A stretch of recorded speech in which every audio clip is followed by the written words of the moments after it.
Hello, Healing Overflow with Dr. Toy. I'm Dr. Toy. I'm back with you again, and you're back with me again. Thank you so much for joining me. Y'all have been writing in. I say writing in, I show my age. Y'all have been sending emails with Ask a Therapist. You've been sending emails to toyaj@pitt.edu. Keep sending those emails. I have so many questions. I love it. Ask a Therapist, okay? And you know, if your question is answered on Healing Overflow, you get a Starbucks gift card, and you can use, that for anything, your little frothy drinks and all that good stuff. So keep the questions coming. Of course, I'll do another episode of Ask a Therapist. I love those. And so it feels the whole episode is pretty awesome. Thank you, y'all.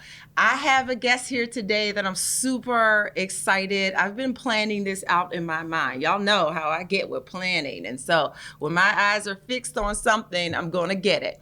I have been wanting to ask Father Paul to come on Healing Overflow, really because he's been known, especially in the Pittsburgh area, but all around, the United States, but really doing that trauma work on the streets. And people would say, you got to meet Father Paul because you're a trauma person and he's a trauma person. And so I would be like, I got to meet him. And we literally went a few years without meeting. It's pretty crazy. But I have Father Paul Abernathy here. I want y'all to put your hands together and welcome my guest and my brother. You hear all that? That's for you.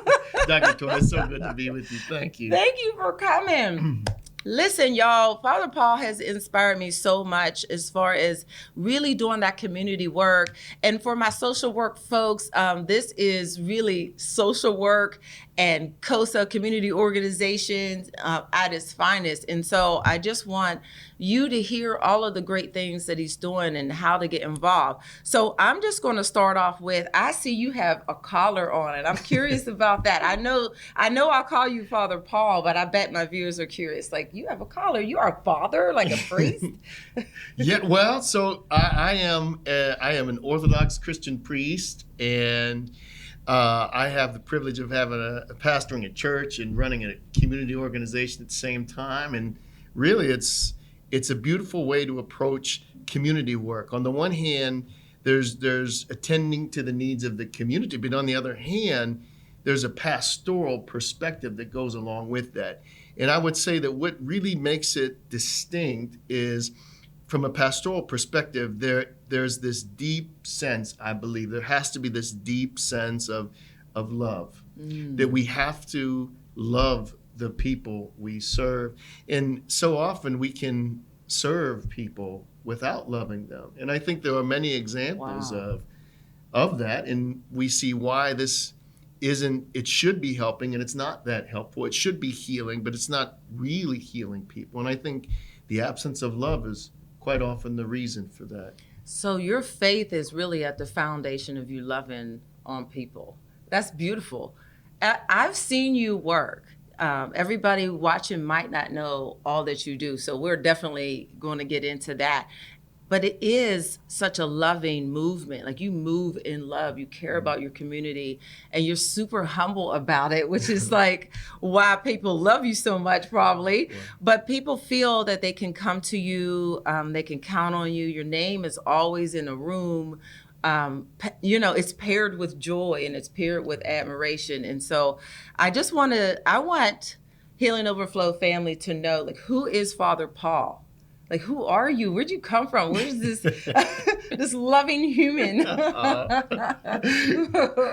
ahead. Who are you? Who am I? Well, yeah. I honestly, I just, I had the privilege of being raised by a social worker. I didn't even know that. Yes. Oh, that was such a gold nugget. Yes, that's absolutely. Awesome. My mother, single mother, social worker. She was a very devout Christian woman. And I really learned from her, together with my grandparents, that if we're going to live, it's not enough just to live in a community. That if we live in a community, we have to serve that community. We live in that community. We have to do our part to build that community. That community isn't just automatic. The community is intentional. and they really taught me that. For me, I think one of the most powerful examples, certainly with my mother, and I got to see over the years that there were people, in fact, some of her peers, they would start out social work. Obviously, they were direct practice. They were serving people, but they would go on to advance in their career in different capacities, or they would go to take different jobs here and there. But my mother, she just never left the people. She always stayed with the people. She always served the people, and she had such a sense of compassion for them. And I always got the sense that whenever people were suffering, she was suffering along with Wow. them. And so that was a very powerful example for me, and I think that was very formative. So when I got my call, went to seminary and came out of seminary, got to come back home to Pittsburgh, and settle down in the Hill District. It was quite natural, I think, for me in some ways to continue in the work that was given to me by my family. I love that example of a mom just being out there and you're able to watch what she did, and you had that pattern to follow, and paired with your faith, you come back to the Hill District. So for all of my non-Pittsburghers, the Hill District has so much rich history. It has times of thriving and times of being a neglected community as well, with crime. And so it goes back and forth. To me, it's like the mecca of jazz music, Yes. and just there's so many different aspects of the Hill. And I'm wondering, like, what made you choose the Hill District? Because that could look like a pretty daunting challenge when you walk into the Hill District. Absolutely. I grew up outside of the city in South Fayette Township. Now, it's funny because today when people talk about South Fayette Township, they think of it as a very affluent area. But when I grew up, it was not at all affluent. And I grew up on a hill. Morgan Hill was the name of it. And Morgan Hill was home to the Morgan Projects. And at that particular time, the majority of those families, at least it seemed it was the majority. The majority of those families were originally from the Hill. They had roots in the Hill. They had been pushed out by urban renewal. Right. And I had this very fascinating experience growing up where I never once went to the Hill, but I always felt like the Hill came to me.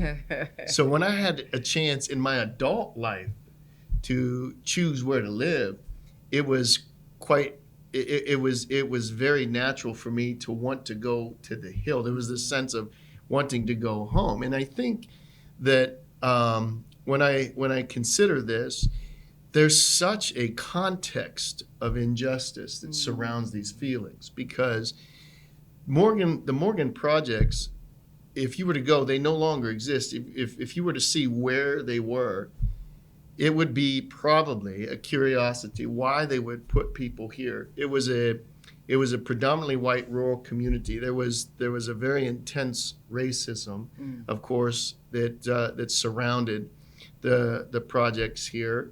I can remember the things that people would say about the projects, people living in the projects, and for me to grow up kind of in that environment where I got to be familiar with two kinds of worlds, but also understanding the true impact of injustice in terms of people who really thought their home was somewhere else, but were placed here by the system. I think for me, coming back to the Hill is not just seeking to live in this beautiful, vibrant, rich community that has this extraordinary history. It's not even wanting to serve people who are in need. Of course, there's an element of that, but there's also, I think, a pursuit of justice to right past wrongs, Yes. and trying to do everything we can to build that city on the hill, so to speak, that brings a new light, the light of justice, the light of peace, that ultimately results in a healthy society, not just for people on the hill, but really for us all, because if one community is suffering, then we're all suffering. Absolutely. Absolutely. And in turn, when one community is healing, another community can heal. And so that's really powerful. What are some of the needs that you saw when you came? Because self-fed that's a little different. Like then, moving to the heal. What are some of the needs that you saw when you moved to that community?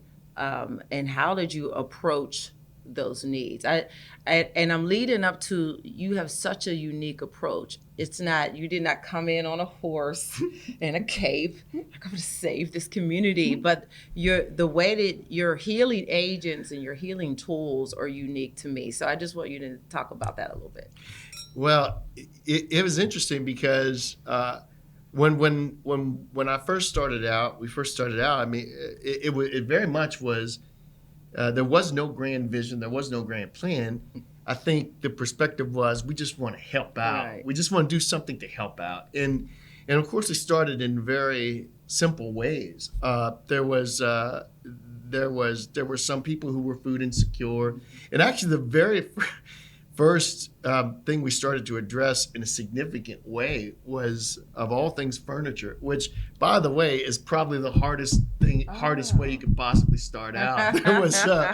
There was a woman in the community who was living in an apartment but had no furniture, and it was alarming to me how regular that really was. That there were people who, of course, they're living in places but sleeping on the floor, living in places but sitting on the floor.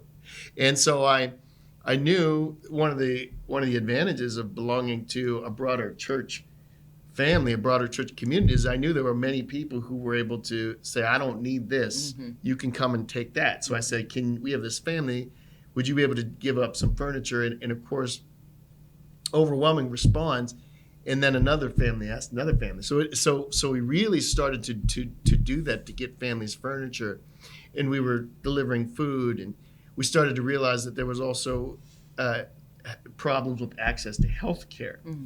But what really surprised me in all of this was that no matter whether we're dealing with food or furniture or access to health care, it just really occurred to me that the greatest challenge we were facing was trauma. That trauma was at the heart of our community's narrative. And I had eyes for it in a different way because I had served in the Army in the Iraq War. And it was a terrible experience. But what I will say is I got this familiarity with post-traumatic stress disorder. They taught us about that when we were getting ready to come home, to watch for signs and symptoms of PTSD. I'd not really heard of it before that. But when I was working in community, there was this one day, this one kind of moment where it was an epiphany. I thought I was seeing so much more post-traumatic stress disorder in my own community than I ever saw when I was at the Army. Wow. And it was shocking. Wow. I have to put a pause on that one. Like, you were literally in the war and you said, I saw more PTSD in my community. Wow. Tell me what you saw. Like, what were some things, or even a story or so? He's the best storyteller, y'all. So I'm trying to get him to tell a story. That's my way. Well, I will tell you, there was this one time where we, like I think many other people, try to do workforce development. We started a workforce development program. It was really foundational. So it wasn't on any particular job or skill set, but we wanted to focus on what were really the reasons why people were not getting jobs or sustaining jobs. We ended up focusing a lot on soft skills. And so there was one woman from the community who had been chronically unemployed, but she went through this course that we had, and she did very well. And in fact, not only did she do very well, when she graduated, she got a job right away. And we had this incentive that we offered, that whenever you got a job, we gave you a bus pass until your first paycheck comes in. So she came, she got a job, and got a bus pass. But what happened is after a couple of months, she came back because she had a different job and she was asking for a bus pass. And this continued for 2 years. She kept going from job to job to job to job. Mm-hmm. And so after 2 years, no less, I asked her to sit down, and I wanted to really understand why she kept going from job to job. Right. And I explained. I said, "This is not it's not healthy to go from job to job to job to job. No more than 2 months ever did she really spend at any of these jobs. She would always come back for a bus pass. So I said, you have to help me understand why you're going from job to job. Why that pattern's happening. Yeah. And so she said, well, I've never told anybody this before. I have a therapist that I've never even told my therapist. Oh, wow. When I was 15 years old, I was in foster care, and there were 5 males there. And one day, they held me down and gang raped me. Awful. And every time I lost a job, it's because I was working with men. Oh. And that's when I realized, that. Yeah, wow, that's real. We talk about workforce development. That's real. The resume, helping someone write a resume, that's not going to heal that woman's trauma. That trauma, that deep trauma. Yes. And even the specific skills around the job, that doesn't heal this deep trauma. Mm-hmm. And that was one of these moments, and there were others like it, where I started to really understand we have to really look at trauma. We have to heal. We have to, and even to recognize the role of the community in helping people heal from this trauma. But it became for me the really I want to say foundational approach to building community. We have to heal the trauma. Yes, and a lot of work that you do, you go to the root. And exposing or identifying the trauma. That's what you did in that situation. And I want you to notice, and I want you to notice that Father Paul didn't sit there and say, I'm a therapist and we're going to talk about the psychological impact of it. You created a safe place. You literally fed her. You gave her a sense of like, I am a safe person, this place you can count on. Because a lot of social service places would say, okay, you can't keep getting a bus pass. You can't keep doing this. Let me cut you off. I've been told, even as a social worker, like, don't give her any more vouchers. She keeps coming back. But that frame of mind that I love her, I love this community, I care about her, helped her to keep coming back. And then she said, I didn't even tell my therapist. Like, I haven't told anybody, but you have like literally fed my spirit, fed me, and I can tell you. And that began the healing process. Now Absolutely. She can get help. So identifying the root, the trauma root, I mean, that's a huge trigger to have men on the job, probably triggering a lot of her memories. Absolutely. She can't go back to work and that sort of thing. That's a save her life kind of move, just being present and being there for her. So like, wow, wow for that. How's she doing now? I gotta have a I have to say she's doing well. Oh, that's great. That's great. I was hoping for a good ending. No, thank God she's doing well. Yeah. And what I really there's like these moments where I will pass her, because she's still living in the community. Yeah. And we always, of course, wave. And what I always really appreciate is people might see us wave and they say, okay, there's like friendly, the nice smile, all this and that. But it just, for me, it's that you really never know the deep story behind the simple wave. Isn't that right? Yeah. Because there's something more in that. That's exactly right. So there are more approaches that you do. And one of the approaches that I really admire is the way you heal trauma within the community. Number one, the foundation is love and care. Yes. And then through your faith, you have open doors for your church, and that's beautiful.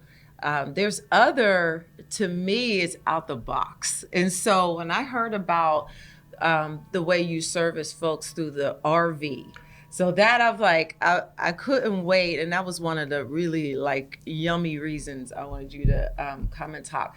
Tell the Healing Overflow community about the RV and what is it and what do y'all do and all of that. You know, this is this really began because of our experience in community, and I'm not unique. Many pastors, I would say, in the community, many ministers in the community find themselves, or have at least one point in time found themselves at homicide scenes, because people call you, or people. And I remember having this experience. As young clergy, being called to the, but in the moment thinking there has to be a better way to do this, because it seemed so much after, it was an afterthought. It was an afterthought. One time I was called because some children, they witnessed a homicide, and I was asked to come in and see if I could get the kids to go back to school. Wow. You know, because they were worried about the kids not going to school. How in the world was that supposed to happen? I mean, you just witnessed a murder, and you want the kids to go to school. Okay. Right. And it was just so on the one hand, it was disturbing because there wasn't really adequate care in the immediate aftermath of gun violence. On the other hand, it seemed to me such a failure of our society. Wow. That we had no formal response to these tragedies that had become, for some, normal. So from that, and of course, there wasn't all of these resources at that time that were dedicated to something like that. There was a phrase from the trauma-informed world that really stuck with me, and it was that you don't have to be a therapist to be therapeutic. Right. And I thought maybe we could identify people in the community who would be willing to be a therapeutic presence in the immediate aftermath of gun violence, and maybe we could organize it. And what was really fascinating is I had been exposed to psychological first aid, which really, when I encountered it and experienced it and got my first training in it, it was all around disaster response. That's how it was really organized. And the federal government had done a lot of work to really raise this up as a set of core actions that can be used to help people who have had these traumatic moments. But what was also fascinating to me was how that could be adapted to a community setting. Okay. At least I believed that it could.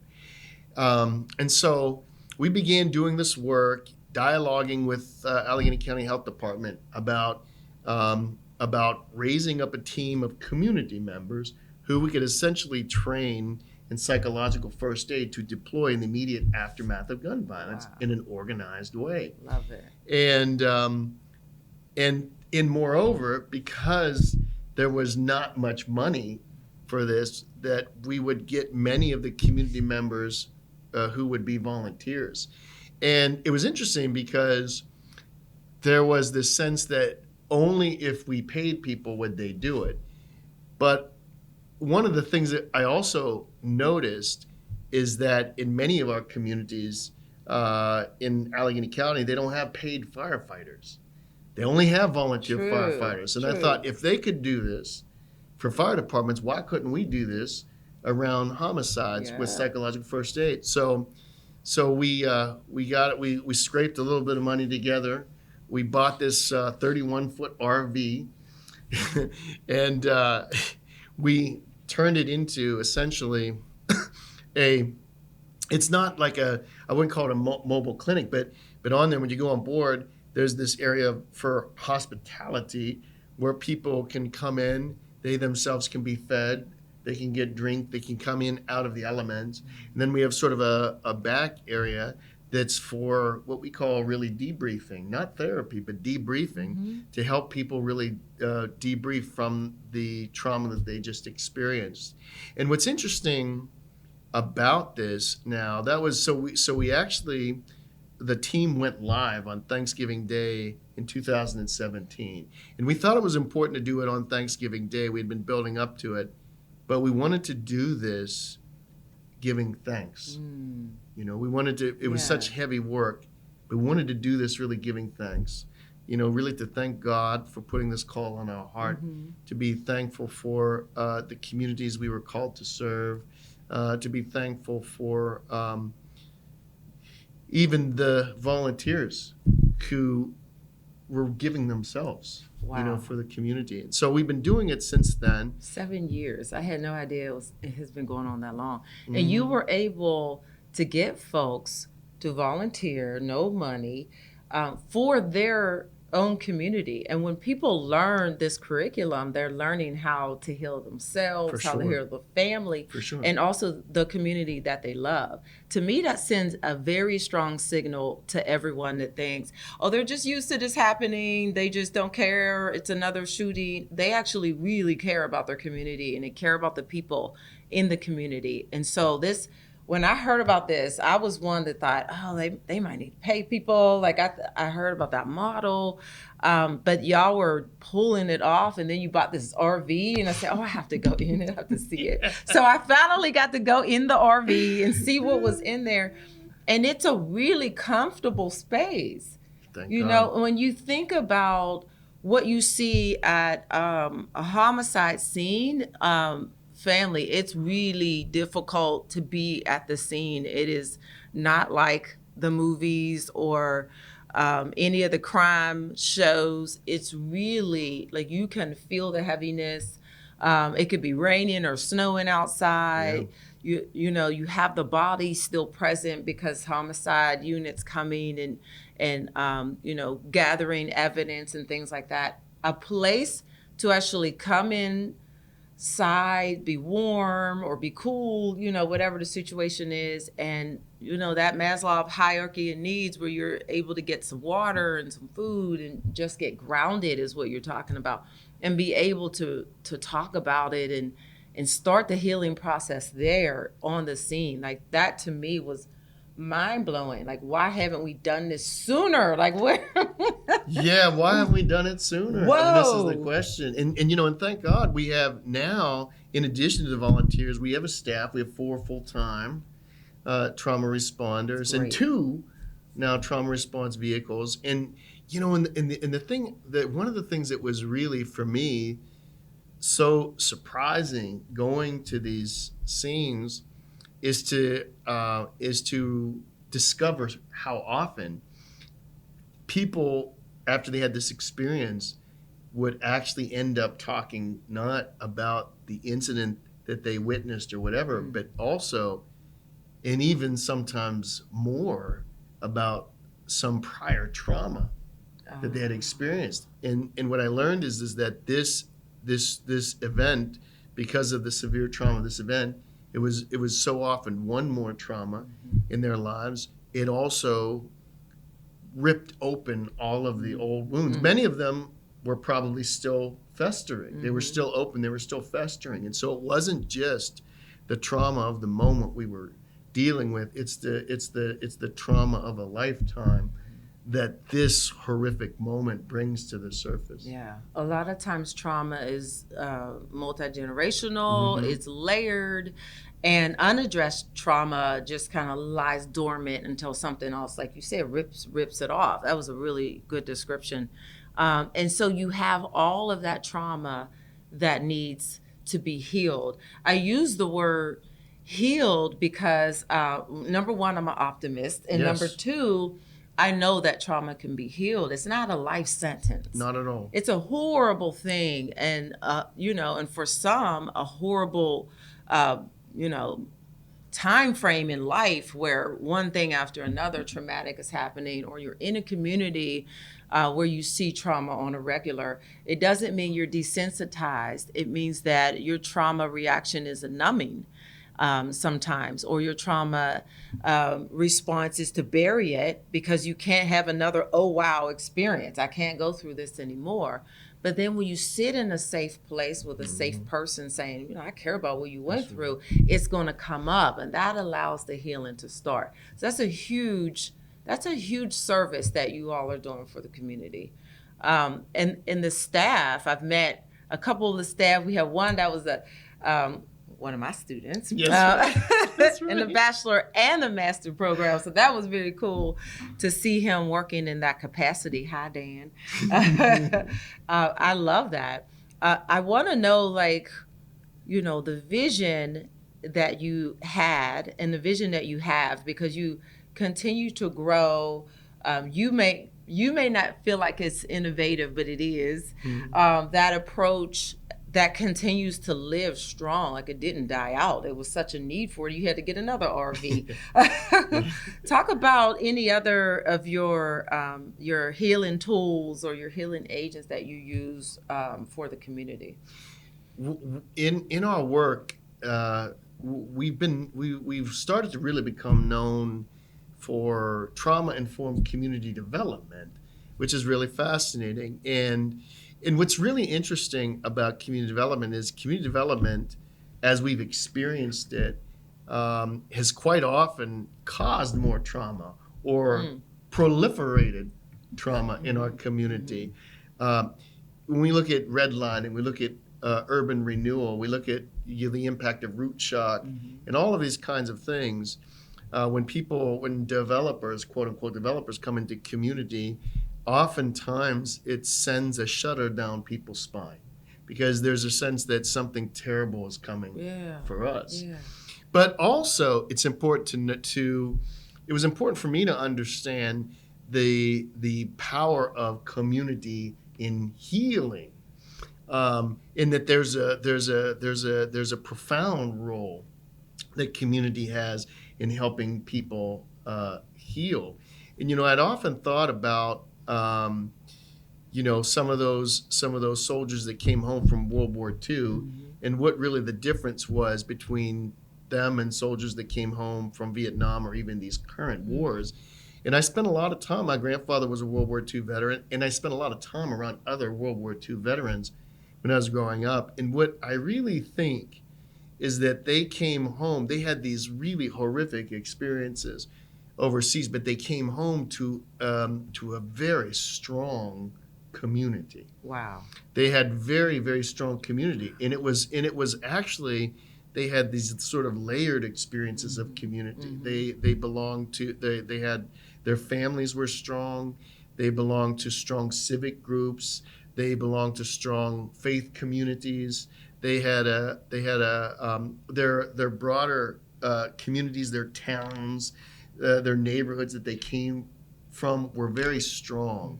And I believe that coming back into community, there was a way in which that community helped them heal from their trauma. And I think that when I look at our communities, I think one of the great tragedies is that trauma, this multi-generational complex trauma that has plagued us, has in many instances shattered a sense of community. Yes. And people talk about community, and I almost think in a philosophical understanding of community, what community really is there? People don't trust one another. Like a new neighbor moves on the block, people get nervous. They're not thinking like, we should go meet them. We should go. They're thinking, what kind of mess they bringing on this block, And that's people are thinking from experience. Right. People aren't going to go to community meetings to fellowship and be joyful and building. They go to community meetings with skepticism, as watchdogs, as guardians of the community, because there's this hypervigilance that comes. Right. We don't have the same kinds of civic groups. Even many of our churches are much emptier than they used to be. So what I began to understand is that there has to be an effort to build community in a way that helps people heal. That there has to be that we need to build community in a way that gives people resilience. And so we started to do a lot of work in partnership with universities to understand how to do that. And what emerged is this framework we now refer to as trauma-informed community development, which is where we have it's a different take on organizing for sure.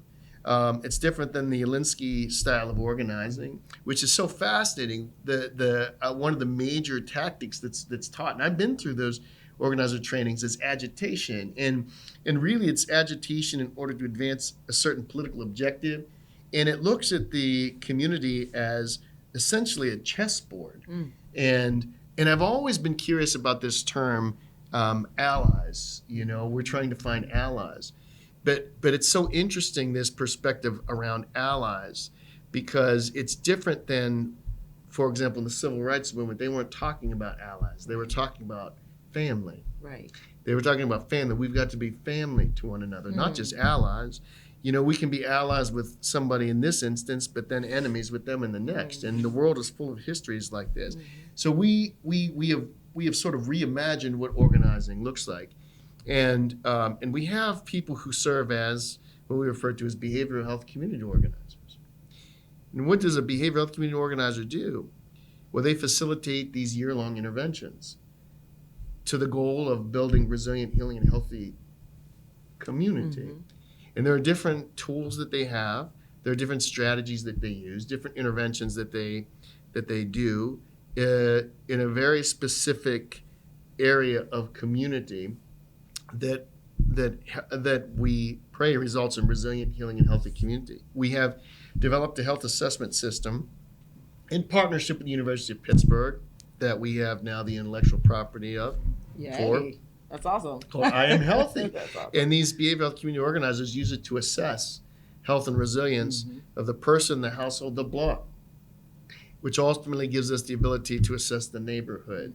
And what we want to know is empirically if what we're doing over the course of a year helps really establish community, if that community has a therapeutic quality for the person, and if that community can be understood as being resilience, or if we're working to build resilience in the lives of the people who are in this community. And what's really fascinating is we've been studying this now since 2016, and what we found in every instance that we do these interventions, that health and well-being is improving on a community level. And what's also very fascinating, what we're trying to understand, is how health and well-being improves in the community, and also then we see violence going down in the Hill District, for example. For me, although we haven't made the scientific correlation, certainly violence is a symptom of trauma. Right. And when communities begin to heal, it absolutely impacts the rates of violence as well. So we're very encouraged by this. And now we have other groups around the country that are starting to emulate this framework. I bet they are. So we're excited about this. That's We're excited about this. There were so many nuggets in that, and thinking as a clinician, I'm more of a direct practice person. I always find community work really fascinating, and I minored in sociology because I love to see how, communities come together, but that wasn't my life work. So hearing what you're saying is so interesting to me. And the way I process it as a therapist is you made community the healing model, like the treatment model. So direct practice folks, we have like CBT and EMDR, and you said, and community. Like that's like what? and to give and empower, not even give power to, but to say y'all as the community have the power. All you need is the knowledge and how to implement that, and we can trust each other as a community. When someone's hurting, we can use that powerful tool of community. And that was, so I traveled to East Africa a couple years ago in search of what is your treatment model here in Africa, and I could take it back as, African descent, and, and I thought I was going to find like all of these like unique treatment models, and they were like, no, we use CBT, and I'm like, no. what is the magic? Like, what is the secret in the sauce? And you know what I found out? It was community. Mm-hmm. That's how they heal, through literally the village mentality. We heal when one another hurts over here. We gather around them and we sit in their presence. Yes. And it's not all of this, okay, I have, a master's in this and a doctorate in that. It was none of that. And they were very credentialed, Yes. but it was so much like, this person has been through that, and they're going to literally sit with you and bear your pain with you and hold it and hold you, and when you're ready to speak, we listen. And it was all about community. Like, that was, so what you're saying, I'm like, this is deep in our roots, as African American, but it's also like, that is a huge healing agent that we can't go, oh, well, there's not this and there's not that about it. It actually works. Like, your anecdotal evidence says it's healing, and it's not only healing, it's causing crime to go down. And isn't that like the hugest reason, like the biggest reason that we should be doing this? So that, I'm so glad to hear that other folks, I'm not surprised, but I'm so glad to hear that other folks are saying, let me grab that model and see what y'all are doing. Because that can be duplicated, and not only duplicated, it can be passed down through generations. Yes. So we don't have to keep hurting and passing down hurt and passing down, unaddressed trauma, because then that will pass down the behaviors that we see where we're hurting and harming one another and destroying our community. So if we're building community, we're not going to destroy it. That's ours. That's right. Yeah, that's wonderful, Father Paul. That's awesome. I look at you as a healing activist. So when you said like advocate, I'm like, no, an activist. Like that. That's it. That's you. I'm gonna get you a shirt. Like, that's it. And that activism is contagious, and other people are inspired. And they're like, oh, how are you doing that? I want to do it. And I love history. I'm a little bit about, like, especially like therapeutic history and things like that. So when I went to dig in with you, I saw the name Ralph David Abernathy. And so I said, what? This civil rights, like, I just want you to say who this is. And then I can explain the picture that I saw. So who is that? So who's Ralph David? Yes, Ralph David Abernathy. He was a minister who, fascinatingly enough, I think many people don't know this, he really started out as Martin Luther King's mentor. And then when the civil rights movement really began, with the Southern Christian Leadership Conference really began to be a cornerstone of the civil rights movement, it was just so apparent that Martin Luther King should be the voice of that movement. And when that happened, Ralph Abernathy became, he had this very humble disposition about him. And he stepped back and became Martin Luther King, often understood as Martin Luther King's right hand. Literally standing next to Martin Luther King in the picture. Absolutely. And what's really interesting is if you go to the Lorraine Motel, which is a museum in Memphis, Tennessee, where Martin Luther King was assassinated. Of course, Ralph Abernathy was with him. But the room of the Lorraine Motel, because when they would travel through Memphis, they would always come together. They referred to it as the King Abernathy room because they were always together. And their names for the people of Memphis were associated, of course, closely together. Now y'all have the same last name. What relation is he? Yes, he we always refer to him as a great uncle. Really, he's more of a distant cousin of ours. And what's really interesting is, and I think this is the very important part of it, is I was very much taught that to bear the name Abernathy was to inherit a legacy. And what I think so interesting about this for me is that it also gave me a key to understand what healing really looks like, because I often think, like so many of us, we have these slave names, for example. I mean, we didn't come from Africa and Abernathy, Right. and in fact, Jones. Jones, yeah, and in fact, the Abernathy plantation in Alabama is a museum currently, and I've never really been to it, but on the one hand, we could say, like, with bitterness, we have this name Abernathy, Right. but what I can tell you though is that for me, there's no bitterness in it because that name has been sanctified by Ralph David Abernathy. Wow. And for me, what I learned is how the actions of someone can redeem a bitter history. Sure. And give a new meaning, even to something that once was horrible, but now becomes beautiful. And so I'm very grateful for the legacy that Ralph Abernathy left. And there was this one beautiful moment where I had here when I was starting my ministry, in the very early days of my ministry on the Hill. There was much of my family, they live in Atlanta, Georgia, and so there was someone who had come here he was from Georgia, and he had spent some time in the state penitentiary in Georgia. So he said, "Oh, hey, your last name's Abernathy."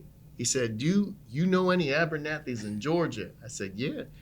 He said, "Oh, I knew some Abernathys when I was in prison." So I said to him, I said, "Oh, you were incarcerated with some Abernathys?" He said, "No, I wasn't incarcerated with Abernathys. They used to visit me and care for me." Wow. And wow. and it was just very, it was a very moving moment for me. But the lesson I try to share with people is that this is that just as you say, we can heal from our trauma, and we can give new meaning to an old history. Wow. And you continue to do that, which is so powerful. Then you'll hand it over and hand it down. Because it's no coincidence that you're doing this same work and your ancestors have done it, and the folks in the prison that you might not even know who's doing what. You're Right. all serving and giving back. So we continue, to watch you and learn from you and just be honored that you're in our community doing so many good things and just healing throughout the community. If you are like me and just love to hear Father Abernathy continue to speak. I got all tongue-tied. That was a deep story, y'all. I was emotionally moved by that. So I love that. If you want to continue to hear him speak, he does have a TED Talk. He's not going to tell you about it, but I will. And he also has a book, and the TED Talk was really good. So you'll be sucked into TV and gravitate towards it. And that's on YouTube, of course. And you have a book that you didn't even tell us about, but I'm going to tell. It's called The Prayer of a Broken Heart, an Orthodox Christian Reflection on African American Spirituality. We just got our copy, and so my husband and I are going to share a copy, and we're going to digest it and just continue to learn from you. So the link will be below, and you can get that book on Amazon. That's where I got it. It was quick and easy. So thank you so much for coming. We could do like a whole nother hour, y'all. This man is fascinating. Thank you for all that you do. I want you, just in your last words, to let people know in the community. We have a lot of social workers watching. We have a lot of community members. Like, how can they get involved? Do you accept volunteers? I want y'all to donate, pour your money into a place like this that continues to just thrive. and giving back to the community in a mighty way. So I'm going to say that because he won't. But how can people get involved if they're like, oh, I love this. I want to do this. I want to be on the RV, or I want to be, a part of just going out on the street or receiving folks in your center. Like, how can they get involved? Oh, well, thank you for asking, Dr. Toya. We certainly always could use volunteers. We also quite often have jobs available too. Oh, that's great. We need good, strong people with social work background, other backgrounds feel like they're called to serve and give. But certainly we need volunteers for different reasons. And you can go to the website neighborhoodresilience.org, and and I believe what you click on is join the movement. Oh, right. Join the movement, and you'll see the various ways you can get involved. There's also trainings that are available that we've been doing a lot around the country if people want more expertise in this kind of thing as well. So is there a fee for the training? Well, what we try to do is we try to scholarship people that can't afford. Great. So there's some entities that, like for example, government entities, they have the resources, and there's other entities like the entities some of us are more familiar with. They don't have the resources, yes. And so the way we try to handle it is that we try not to make the cost or any sort of cost like a barrier for folks, And so we really try to make a way for people that need training. That's wonderful. And as you continue to learn, I'm speaking to the students, these type of trainings, especially if you want to work in the community, it is valuable. Contact me, Toya J, at pitt.edu, and we can find some money for those trainings. So let me know if you're interested. Community, I hope that you will get involved. I hope you will volunteer. I love that you're even offering jobs, for folks in the community. Just continue to do the great work that you're doing. You inspire us all. You inspire everyone. My husband just absolutely loves you and the reason that you're in our lives. And I'm so grateful that he, introduced us. And so, hi, Cornell. Thank you for introducing me to this guy. Thank you for being on Healing Overflow with Dr. Toy. It was a long time coming. This is a busy guy, and he took time out to just come here and talk with you and talk with me, and we learned so much. Thank you so much for all that you do, and thank you for coming today. Oh, Dr. Thank you so much, and you're such a light and inspiration to all of us. You and your wonderful husband. Thank you. Thank you, all Healing Overflow family. Thank you for listening and for tuning in. Thank you for sharing. I see when you share, and I try to thank you all when you share, because when you're healing, your healing overflows onto everyone else. So we are done with this episode for today. Continue to watch. There are many more episodes on my Linktree, so click and see what is relevant to you, and especially the things that you see that could help your family and your friends, and share that with them. This is Healing Overflow with Dr. Toy, a social work podcast, and I'll see y'all next time. Bye.